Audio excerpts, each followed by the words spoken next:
Excellent. All right, good So, to go. how's everybody doing? It is really hot. All right, everyone give Charlie a hand. Woo!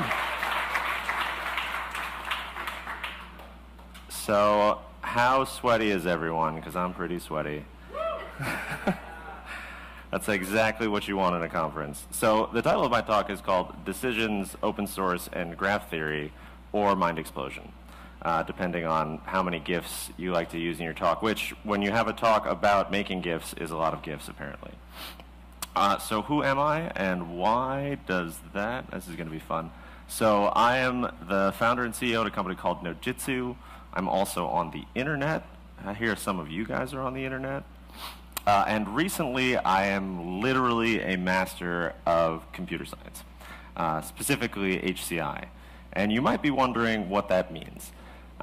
It stands for human-computer interaction. It's also cats studying military strategy, because that's what you want in a technical conference, is as many cat photos as you can find on the internet. It also has an extremely long technical definition that ScienceCat will tell you about, which is involving the study, planning, design, and uses of the interaction between people, the users, and computers. It is often regarded as the intersection of computer science, behavioral sciences, design, media studies, and several other fields of studies. But the really important thing is that it was a term popularized in the 1980s. And there was something else that was very popular in the 1980s, and that is this guy. And for those of you who know who this is, he is Tron, and he fights for the user. So basically, you can think about HCI as fighting for your user. Sort of, sometimes. So HCI and static analysis, why? Normally in like academic HCI, you write really fancy academic papers that have like fun names like this, which was what we're going to talk about today. But we're doing this on the internet, so we might as well have a little bit of fun. So this is really about, and you can sort of see this here, this is about HCI with NPM. And you're going to wonder, can I have users? No, you can't. This slide used to be in a different position. Anyway, it's not important. So why is this a worthy HCI topic? Because it turns out that it's actually the largest set of users that you can do studies on, which is actually extremely beneficial. And I have an older slide that I really like to show because I nailed it by almost one day. So I gave this talk in Lisbon, and I said this would happen by Tuesday. It happened by that Monday. So now it is actually the largest, number of things. Although anyway, that's an aside. So please, tell me about your research study. So basically, we started with a small group of 8 experts. So in the expert domain, it's basically people who maintain very popular open source modules that have to worry about decisions that they make all the time. So they have to say, okay, I'm going to make this breaking change. Is this change breaking? How do I figure that out? And we used really fancy academic things like Likert scales, which I don't understand why that needs a name, but it has a name nonetheless. So these are sort of the conclusions that we got, and this is not really good in this setup, but you'll sort of get the idea. So it's a bunch of actions that you sort of normally do when you're going to do open source things, right? You open a GitHub issue for your users to talk about. You tweet at people to try and get them involved. You maybe write a blog post about, why your thing is this way or changes that are coming forward. And then we sort of gauged how the perceived effectiveness was versus the perceived amount of work. And the sort of overarching conclusion, and these are the Likert scales, the overarching conclusion is that the most effective methods were used the most infrequently. So the things that people felt, or module authors, I should say, felt really got them good, solid feedback to determine whether or not they were making breaking changes, took them the most amount of time. And that's because you have to do it in a human way. You have to engage with people. But is there a different way to do it? So module authors and developers have questions about modules being developed. But HCI Tron needs to know, how can we do better? So it turns out that graphs rule everything around me. Not this kind of graph. These kinds of graphs.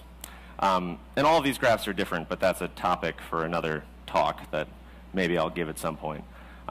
But graphs are useful for all sorts of things, like transportation networks and information networks and molecular chemistry and wireless networks. And Major League Baseball, actually, is scheduled with a bipartite matching graph algorithm.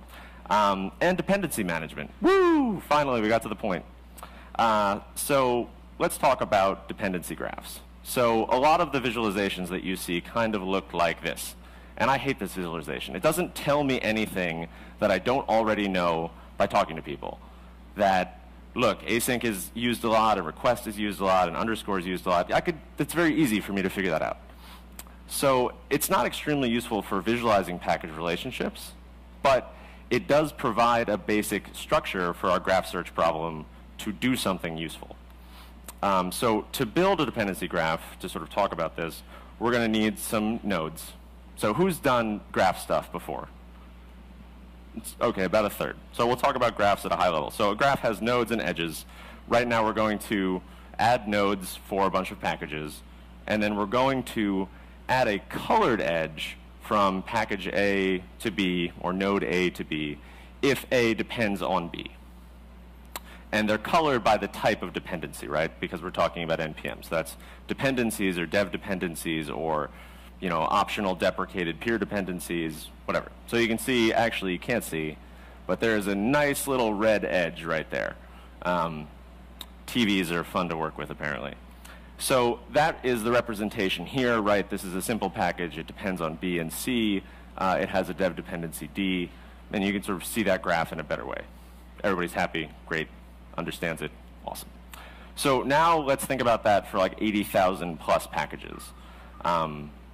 It's kind of crazy, especially when you think about the way that things change between versions. So you end up with a graph of like millions and millions of nodes. But it's not so bad if you deal with just the latest. So just latest is pretty doable. So what is this actually useful for? There are tons of useful applications for this. We're going to talk about two. The first one is codependencies. And this is where I know everybody's hungry and they want to go get lunch, but this is where it starts to get a little bit heady, and I hope that you like, discrete math.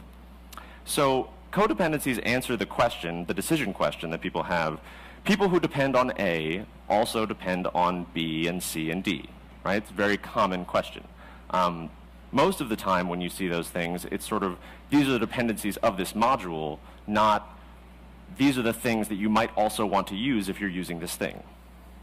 So the way that we visualize this is through a codependency relationship, which is a tuple of the package, its codependency, and the package that that codependency is through. And I'll talk about that in a second. And thank you, Couch. We'll talk about that as well.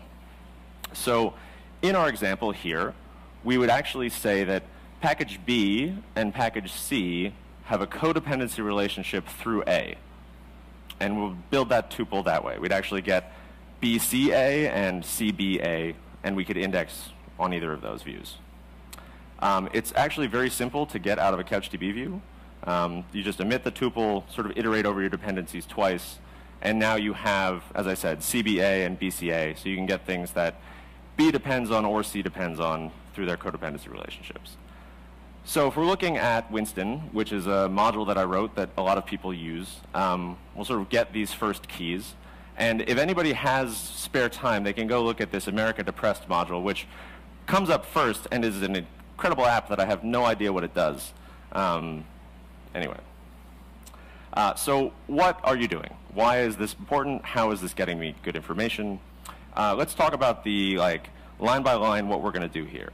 We're going to go out and rank these codependencies based on the number of times that they appear in that big list. And then for each codependency C in that list, we're going to go out and get the same set minus C. So rank set minus C by the number of times it appears. And create a row in a matrix that is going to give us that very nice diagram that you saw before. So this last step yields the final matrix. And you can see here that these two numbers, and again, we're talking about Winston, so we've got async, express, optimist, request, and underscore. And I apologize that I had to truncate those. So you can see that express to express has a certain number, optimist to express has a certain number. but there is no weighting going on in this particular matrix, which is actually very boring. So now we need to go out and get the weighted set for each of the 5 top codependencies. So this is the list of things that people who depend on Winston also depend on async 240 times. They also depend on underscore 207 times. Those sets may or may not be distinct or disjoint. So there are 869 things. To go out and get this, you can then see from, we have this set of 5. Got to go back 1 extra. Killing me. We have this set of 5. Now for some of them, we're going to go get the other 4. So here we have for Optimist, the other 4. So people who depend on Optimist also depend on async 534 times. That's a different number than the people who depend on Winston and Optimist and async together. You can do the same thing for async, and you can see that the number of codependency they have, that total is very different. And this is where we get meaningful graphs. And at this point, because it's hot and I see everybody sweating, this slide is amazing. Because I'm sure you're thinking this right now. So I have more things to explain it. So here we have 3 of the codependencies in our set. We have Winston and async and Optimist. And there's a line right here which happens to be hitting the TVs, unfortunately. So those things all depend on each other. And this is all existing in this sort of mega graph of all dependencies that exist in NPM. And I'm not visualizing all those because you would look like this again. So we know that the codependency relationship between Winston and async is 240 and 126. So we need to weight that number somehow. And the way that we do that is that we can see that things that depend on async and Optimist in that set happen 534 times. But the Optimist set is much smaller. People are overall depending on that less. So we can weight it based on these 2 ratios right here. And this is where you start to get really interesting things that people can actually learn. So this is the set of top 10. So it's got the next 5 dependencies that we had. And it has color, degree, and size of the arc. And these things have distinct meaning that are actually extremely useful. So the size of the arc represents the degree of the codependency relationship. That means that people who depend, it's sort of obvious, right? People depend on async and underscore a lot.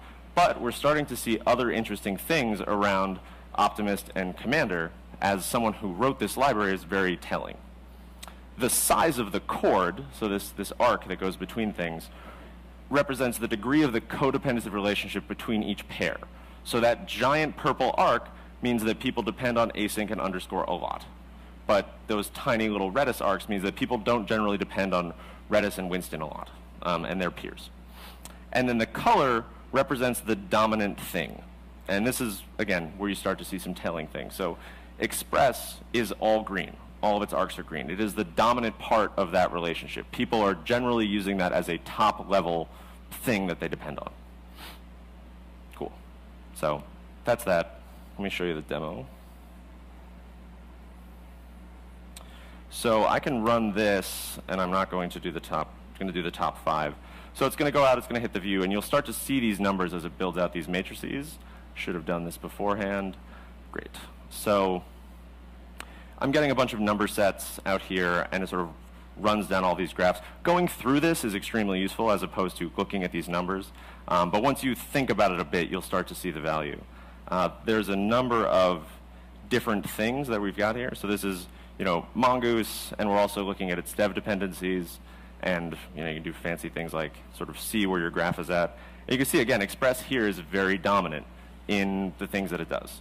And you can see people also depending on these tiny arcs, these crazy people who depend on Lodash and underscore, sort of figure out who those people are, and then send them pull requests. There are 160 of them. So you start to see some really interesting stuff. This is all just a public sort of beta site that's up. That URL is real. We haven't calculated all the data for everything, but that's sort of the idea going forward. You can sort of see and these are really interesting for the module authors, but it turns out that they're also interesting for the module consumers.